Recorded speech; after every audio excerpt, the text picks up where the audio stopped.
It's Cardboard Time, episode number 61, and I'm your host, Arwen Kathke. Well, it's been a bit. My recovery is going very well. I am glad that I took some time to recoup a bit, make sure that we got moved in correctly. We still have a lot to do on the moving front, but as far as recovery goes, definitely getting better. So I'm glad that I took that time for myself. It was very much needed. And that said, I've missed all of you. I am so incredibly happy to be back chatting with you all.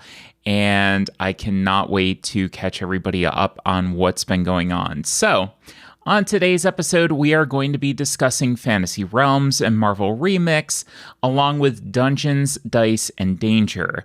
And I'm going to be getting back into a little bit of what I've been doing while I've been recovering and scratching that gaming itch a little bit. And we need to check the shelf of shame. It has been a little bit. I am up by 4 games. Again, kind of busy recovering from surgery, so not a whole lot of time to play stuff, and a lot of things came in. So let's catch you up on that. I am up to 151. Unfortunately, that is above the 150 mark. I wish I was below. Hopefully soon that'll be a little bit lower. That is up by 4. 12 games acquired. The first one was Legacy of You. That came in as a Kickstarter. I did get a chance to play that solo. It's a solo-only game, and very impressed so far with what I've seen, but can't really give it a good, fair shake quite yet. I did get to play and buy Earth. I played it initially on Board Game Arena and then proceeded to purchase it. Kind of like an amped up Wingspan is the best way that I can really describe Earth. Really enjoying that so far. It's very much my speed. Joan of Arc, the Orleans draw and write. That is a game where you're picking chits out of a bag like Orleans, but everybody is sharing those chits and then using those to take their actions. So another verb and right. I did enjoy my first couple games of it. We'll see how that plays with more people. I did only get it to the table solo. I don't think that it's really going to replace Orleans for me, but it is a little bit more portable form. My Orleans box is incredibly heavy with all the upgrade components and metal coins and that, because I do love that game. Tekenu, Obelisk of the Sun, was a purchase that I made. I needed a little bit for free shipping. I had I think it was birthday present that I needed to get Allie, and I needed some additional purchase for free shipping. So that's what I opted to do. I've had my eye on that one for quite a bit. And Distilled came in from a Kickstarter. Excited to get that one to the table. Planting Evidence is another Kickstarter that I'm very excited to get out and try, as well as Darwin's Journey. What a heck of a box. Very, very heavy. And I haven't even punched that one out yet. Suspects is a review copy that I got from Hachette, and kind of in that detective escape room type genre. 3 adventures to go through, and looking forward to trying that one out. It looks very interesting. Steam Up came to my door finally. I want to give a huge shout out to Hot Banana Games. They were awesome in getting me a replacement copy. Once I moved, address changes are a big thing, and there's a lot of Kickstarters that either get locked out or you forget about them, or something happens that you don't quite get your address changed in time, and then you have to play the runaround of trying to redirect everything. And I redirected my initial shipment to a local CVS that's right by me, and they could never find the package that this came in. And, it mysteriously went missing. Although, UPS basically said, "Hey, it's there. We know that it's there." And I said, "Well, why don't you come find it for us? Because we certainly can't." But Hot Banana Games was awesome in getting me a replacement. They reached out to me and said, "Hey, this thing's at CVS. Are you going to pick it up?" And I said, "Well, I tried before my surgery. Nobody could find it." And they did ship out a completely new box. So much appreciation to them for getting me a replacement copy. Looking forward to getting some dim sum and then playing some Steam Up afterwards. We've got a great little place called Liwa that's up in the Cleveland area, and I think that would make for a perfect little Sunday. Kim Joy's Magic Bakery I received as a Christmas gift and didn't count it. We were going through and moving some things, and I said, I don't think that I counted this on my list, and I was correct. And then finally, Pocketbook Adventures was one that came in that I've also already played. I think that stayed on the shelf of shame a record low amount of time. As soon as that came in, I pulled it out, and it came with a number 2 pencil, brought it out to the table, read through the instructions, and got to it very quickly. So I was very, very happy that came, and really enjoying that so far. And then a couple of games that I did get to play that were previously on the shelf. Welcome to the Moon. I did play a few scenarios of that while I was recovering. And Senate as well. That I played on BGA. And not the world's biggest fan of Senate, to say the least. It's an older game. It's a very much older game. Is probably the best way that I could put it. But just not really my speed so much. So Senate, not a huge hit in my household. And then finally, Marvel Remix, which is a game that we'll be talking about today, like right now. So why don't we get into it? The review section for today, let's get into Fantasy Realms and Marvel Remix. Now, Fantasy Realms was a 2017 release, with Marvel Remix being a 2022 release. Both were designed by Bruce Glasgow. The art for Fantasy Realms was by Anthony Cornoyer and Octographics. There's no artist listed for Marvel Remix. And then these were published by WizKids. And the description for Fantasy Realms is kind of what I'm going with, to describe both of them, because they're pretty much the same system. So as ruler, it's up to you to build the mightiest realm in the world. Will you choose to follow military tactics and sweep away all in your path with a massive army? Will you turn towards sorcery and control an inaccessible island surrounded by impenetrable flames? The choice is yours, and no two realms will ever be the same in Fantasy Realms, a combo-licious card game. Fantasy Realms takes seconds to learn. Draw a card, discard a card, though you can draw from the deck or the discard area. Make the best hand that you can by making the best combos. The game ends when 10 cards are in the discard area. Aim for the highest score to win. So really the trick with this game is the fact that you have this hand of cards, and you're basically trying your best to acquire cards that are going to make it better and discard cards that are really hindering it. So you're trying to make the best combos possible, really trying to make all the cards score off of each other as much as you can, and try to get the highest score. Fantasy Realms was a review copy, and I did buy Remix after, so that should kind of tell you a little bit of a spoiler about what I think about these games. So Remix, kind of the theme hit a little bit better with me, and I saw a lot of people playing it. I know Tabletop Express was definitely indulging in it a little bit at PAX Unplugged, so I was a little bit jealous and picked it up for myself. I do love the gameplay flow of both. Creating combos is super satisfying to me. So any game that I'm going to be able to create combos and discover synergies is really very satisfying and cool. But this is a very much make do with what you have game. So analyzing your hand at the beginning, figuring out what you can do. Maybe that'll change a little bit during the play of the game. You might have a couple of different possibilities that you're leaning towards, but it's very much an emergent type game where you're looking at what you have and then saying, okay, what can I do with this? How can I utilize it? And then kind of playing off of that.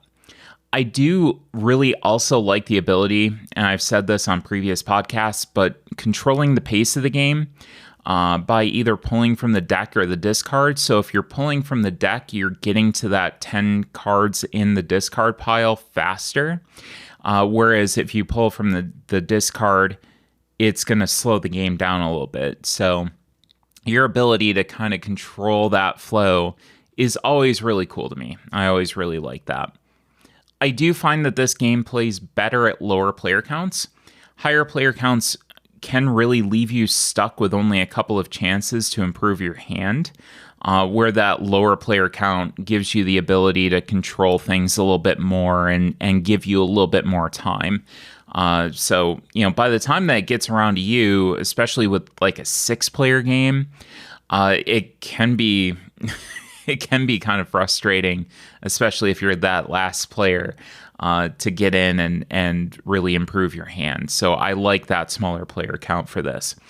And I will say that kind of leads into suffering from somebody potentially having a inherently better draw. So they get a hand of cards that works really well with each other. They don't have to do much to improve it. As opposed to somebody who's kind of drawing dead. They've only got like a couple of cards that work with each other, and then they're only going to have a couple of cards at those higher player counts to really try to make something better of their hand. So I will say that is an issue that I saw. Marvel Remix, to me, it had a much better card layout. So it utilized symbols really to denote everything. And the card type was in the top left, along with the points. I thought it was very well displayed. As opposed to the original Fantasy Realms, a lot of that text was small and up on the top that you were trying to read things that the text was scoring off of. Those tended to be up top and in an inconvenient place to take a look. So I was really thrilled to see that Marvel Remix really improved on that. It had big symbols on the left. The symbols were all different. They were easy to distinguish so that they were color vision friendly. You could see them very easily, and you didn't really have a hard time distinguishing between those. So, I think it was a lot easier, to make those decisions a lot more quickly with those symbols too. So you visually see, okay, this is the symbol that I need. I can see it on the card that was discarded. Okay, I'm going to pick that up. And you just keep the gameplay flowing. Or if you draw a card, you can look at the card quickly. Nope, I don't need this, and put it down. So the deluxe edition of Fantasy Realms did have a little bit better layout when it came to this, but it was still text-based, and I definitely prefer the symbols. Remix also has transforming cards, which are kind of like the civilian identities of heroes transforming based on achieving certain criteria. So, for example, Bruce Banner transforming into the Hulk when he gets mad gives you more points, gives you more symbols. That is something that I thought was really cool that I didn't see in the original Fantasy Realms. I loved that. I thought that was great and a very clever, very thematic take on the card game. And then Star Trek Missions kind of utilizes the same system. If that's more your theme, if you really like Star Trek, you might want to gravitate towards that a little bit more. But out of what I've seen out of the three, I think Marvel Remix is going to be kind of my go-to, in those three. And then last, the scoring app that Fantasy Realms has is extremely useful. So Fantasy Realms, The points are much higher. They tend to add up more quickly, I would say. And it's more handy to have that app where you can just say, I have these cards, what's my score? Marvel Remix, as of this recording, doesn't. But I also feel like it's much easier to score those cards. You're able to go in and just look at them and count what you have, score the card, move on to the next one. I think a lot of that has to do with a lower point base as opposed to scoring, 17, 43, 82 points.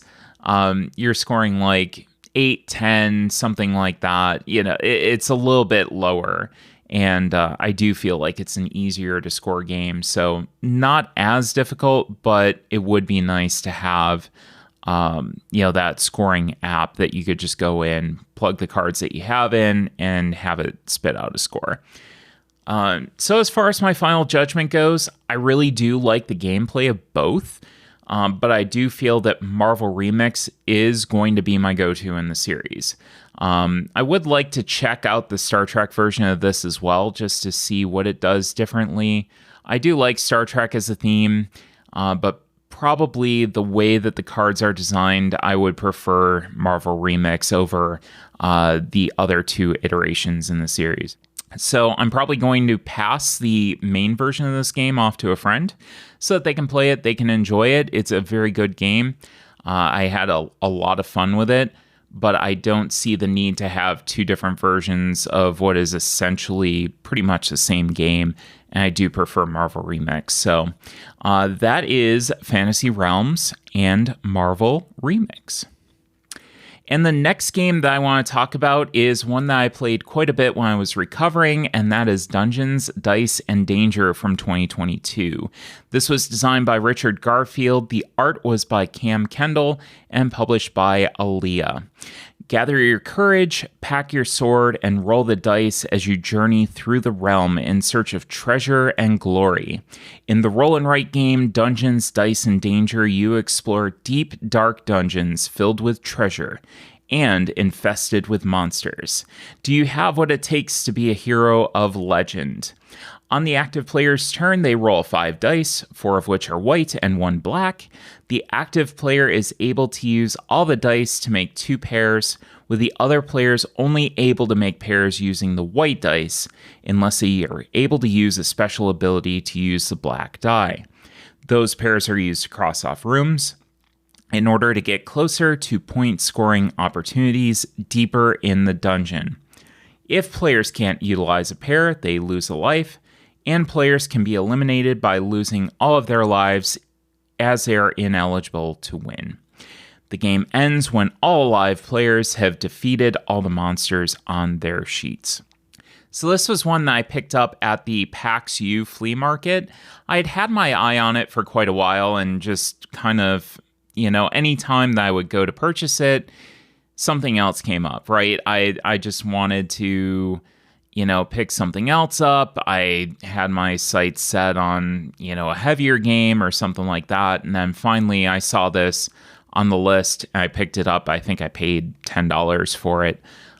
T was selling it. So I figured, what? They are sure to take good care of their games. So wanted to pick this one up, and I did. So my favorite part of this by far is the art style. This is a very goofy art style, lots of fun names that are used, hidden items in the background. The monster designs are just fun. And I think that's the best way that I can describe this game is just, it's overall just fun. You're able to go through 4 dungeons, and they do give a variety of play conditions. Each plays a little bit different. The monsters work differently. The one that really stands out to me is kind of more the puzzly type where you have to go in and mark off certain areas before you can get into others. That was kind of like the third highest difficulty, where it was almost more like a maze and a puzzle of where to put all of your numbers so that you could cross them off easily. So I thought that was kind of cool. It's hard to describe without seeing it. But I did find that the easiest two were my favorites and kind of the ones I tended to go back to more.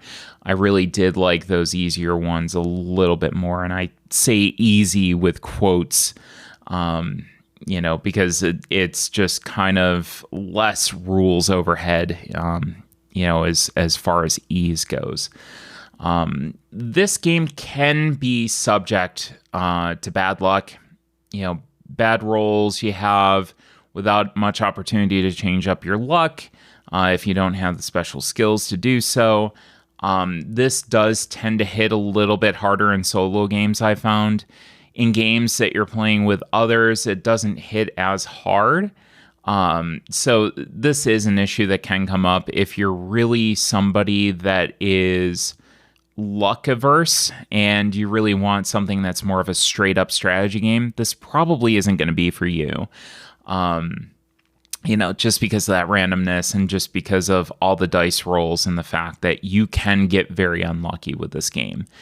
The gameplay is very, very easy to teach, and I do feel that this is a good roll and write to teach newer players, especially with the really fun dungeon delving theme. It's less serious than your normal standard D&D adventure theme.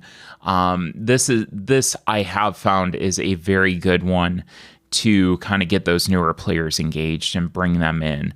And the rule set is not heavy. It's very quick and you can get into a game very easily. I do find also that teaching this game, you can point out the first couple of rounds, okay, here's the different types of pairs of dice that you can make up. So you could cross this space off and you could cross this space off, or you could do this and this, and that's going to help you get to this space faster. And just having that ability to kind of go through the first couple of rounds being very low stakes, I think makes the teach on this so incredibly easy. And then last, there's no color vision issues with this whatsoever, which was a big thing for me. The dice were very clearly marked about which was which you couldn't use, what you could use. So it's very, very easy, and no excluding people from playing this because of the color vision issues. So good on them for making this accessible. So I think for my final judgment on this one, I was initially kind of considering letting this go from my collection because it's a fairly standard roll and write. It doesn't do anything super different or unique. It is fun, but it's not unique in any way. It's not like it's going to blow your mind or, do anything different from what you're going to see that's out on the market. But that said, I do find it easy to get to the table solo if I'm under the weather, which was very applicable given recent circumstances, and hanging out in bed, playing it on a tray table. It's very low footprint. I am very glad that I was able to pull this out during my recovery, play the remaining maps I hadn't, and, kind of get more of a feel for it. And I think I'm going to keep this around a little while longer just for introducing people to a little bit heavier verb and rights. Again, it's not anything that's going to blow your socks off with what it does different, but it does provide an opportunity to really introduce people to verb and rights and having a low barrier to entry. So this one's sticking around for a little while longer. And that is Dungeons, Dice, and Danger.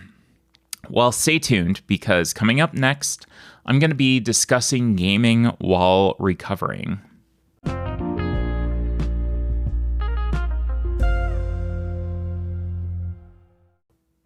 And welcome back. So, Again, like I said up top, recovery did take a little bit longer than I was hoping for, but I'm definitely very much well on my way. I have a ton of stories to tell, quite a few of them not on here. It was definitely an experience. It was my first surgery that I had that was really inpatient and in the hospital for any length of time whatsoever. I've had a couple of procedures where, it's just been really quick or just local. So, it really was quite a different experience. I didn't know exactly what to expect, but I made it through and I'm here. And I will say that despite the pain, I'm better than I ever have been. I'm happier. I'm more comfortable with myself than I've ever been, and zero regrets. That's really the biggest thing that I can say is I have zero regrets about doing this, and I am really just so incredibly happy. And it's hard for me to convey that through words on a microphone, but yeah. Yeah, it's been so incredibly nice to, be at this point in my life. So I was in the hospital for about a week. I thought that I was going to have some good time for gaming. Again, that expectation that I was completely wrong about. I basically watched TV. I walked around and basically took every opportunity that I could to nap. I was having regular nurses visits about every 4 hours. So they kept me up and active. Unfortunately, there wasn't a huge amount of time to rest, and any time that I could take that opportunity to rest, especially in the hospital when I was going in and taking a regular dose of medication for pain, it was something that I needed to do, and that didn't leave me a huge amount of time for gaming. So once I came home, I did get some time in playing Wingspan, Everdell, and Istanbul on my Switch. I decided that I really do need to get some more time with each on the physical table, especially Istanbul. I really love that game. I think that it's kind of a forgotten gem, and something that I really just enjoy the race aspect to it, and trying to beat your opponents to getting those gems is just something about it just makes my brain happy, and really love that one, and loved playing that on the Switch, but really wish I was playing it at the table with others because I really want to share that experience. And then once I was home, I still really was very much relegated to inclined seating at best. So I could not sit upright. It was way too painful. I was warned about that, and they said, yeah, you're going to have to sit inclined. And I didn't really know what that truly meant until I had to do it and be relegated to it and not be able to sit upright. And let me tell you, I think that was one of the biggest pains other than bed rest out of this entire thing. Not being able to move around for me during bed rest was absolutely the worst. I am very much somebody that wants to be up and doing things and be active and interacting with people. And that was not happening whatsoever, after this, in the couple weeks that were after this. So, I was seated inclined, which was basically less than 45 degrees, I would say, which didn't leave a huge amount of options for me as far as what I could play. It made gaming hard. I was really only able to get out games comfortably that I was able to play solo, kind of take my time with, try to figure out, okay, how am I going to set this up so that I can see this easily, so I can reach everything easily, because if you're going to reach something, you have to actually physically sit up, past that 30-degree mark. So everything had to be accessible in there. My first game of Welcome to the Moon, was incredibly painful. I got through it, but I really didn't optimize, my tray table that I had that I'll talk about in a minute. I really didn't optimize that to its greatest potential because there were really some neat tricks I learned using it, and maybe someday I'll shoot a video kind of showing how I did things, just in case like one person who's going to be going in for surgery really wants to know how to do some solo gaming while they're recovering. But I did have a difficult time, at that inclined seating position. So again, I did have this inclined tray table. I think the game that was easiest for me to play was Dungeons, Dice, and Danger that we just got done talking about. So on this tray table, if you can imagine it, about 2/3 of it props up. So you can actually prop it up and put the table at an incline, which makes everything easier for you. It brings everything a little bit closer. You're able to see everything a little bit easier. You don't have to get up and kind of, examine the board, as much. And I thought that was awesome. I was able to use the incline for my sheet, and then I was able to have the dice in the dice tray, and I was able to see those easily enough.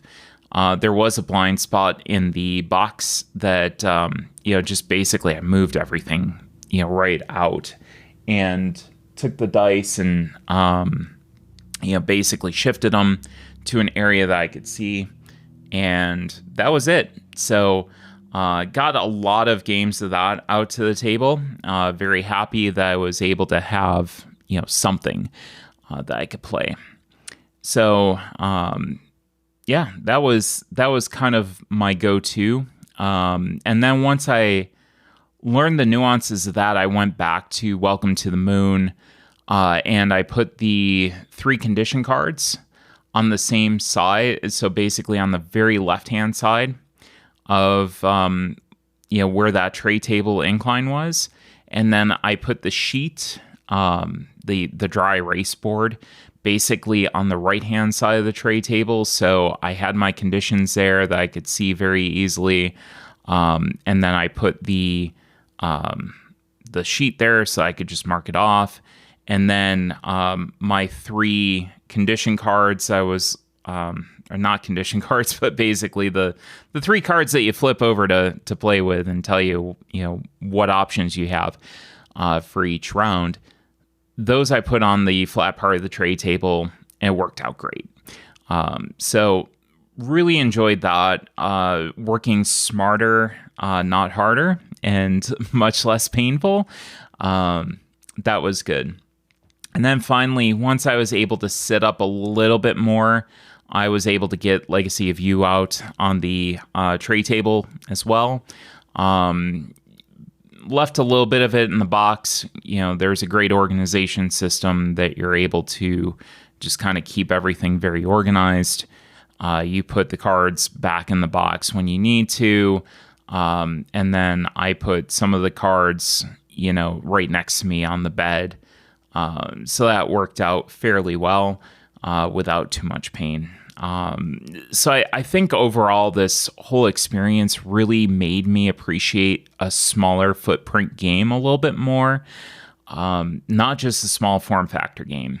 I'm always going on here and talking about how I love my little games and how I love the little, button shy, small factor, 18 card games, but those can take up, especially in your games of Sprawlopolis and Agropolis, those are games that can take up a lot of real estate depending on how you build out your cities or your farms or whatever you're playing.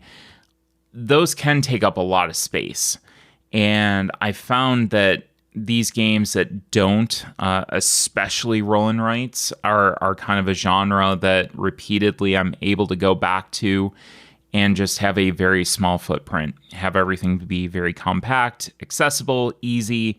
So that for me, if you're ever in the situation where you're kind of laid up on bed rest and recovering and trying to get back to things a little bit. You have a little bit of downtime that you're able to occupy with a couple of games. I definitely recommend checking out a game like Dungeons, Dice, and Danger, or something that's going to be some sort of verb and write. A lot of them are going to have a small footprint and take up a small amount of real estate. So definitely recommend those. But all in all, I'm back to the table. I'm back to gaming with people. I played Point Salad last night. As I'm recording this, I did get to play Marvel Remix with Jordan and Bernadette. It was a game that I really wanted to get to the table. And then we played Rolling Realms right after that. So, got a few things to the table so far. Not nearly as much as I'd like, but time's coming up to do that. And very much looking, as I recover and as I'm getting back to the table, to those heavier, longer games that I'm able to stand more and be able to sit for longer. Definitely long overdue. I've been waiting for months for some of these heavier games. So, that's kind of my experience. But again, just so happy to be here, be back and feeling good, and still recovering, but at the same time, just so incredibly happy. I can't express that enough. And, so I think we're going to call it at that before I ramble on any more. I'm just so happy to be talking to you and, be back at the mic. It's a good feeling. And I was asked a couple of times, actually. One was my mom, and then somebody else had asked me, do you miss it? Do you, still want to do it after all this time you've taken a break? What's ultimately been almost 2 months at this point. And definitely since my last recording, it's been over 2 months. And I absolutely missed it. I absolutely miss talking about games. I love doing this. I love interacting with everybody and hearing what everybody else thinks. About my thoughts, right or wrong. So, glad to be here back with all of you. So with that said, you can check out cardboardtime.com. Our Instagram and Twitter is @cardboard_time. And any questions, suggestions, or ideas for discussion topics, please email cardboardtime@gmail.com. Just an announcement, I will be at Origins this year. I will not be at Gen Con this year. I basically had to pick one of the two because I'm recovering and because, I'm trying to get back into the flow of things. Going to Origins and then turning around and going to Gen Con was not going to work. And Origins was the easier convention for me to navigate. I'm able to stay a lot closer to the convention center. This year, I'm basically right there. And Gen Con, I was not. And there's no real guarantee that you can get right next to the convention center. And there's things that I have to do now that require me to be very close, take naps, just kind of take it easy, recoup, relax. I just couldn't do that at Gen Con. So unfortunately, for those who were looking forward to having me there, I will not be there. But I will be at Origins. So if you're going to Origins, please let me know. Let's meet up. Let's hang out, play some games, grab dinner, drinks, whatever. It's usual.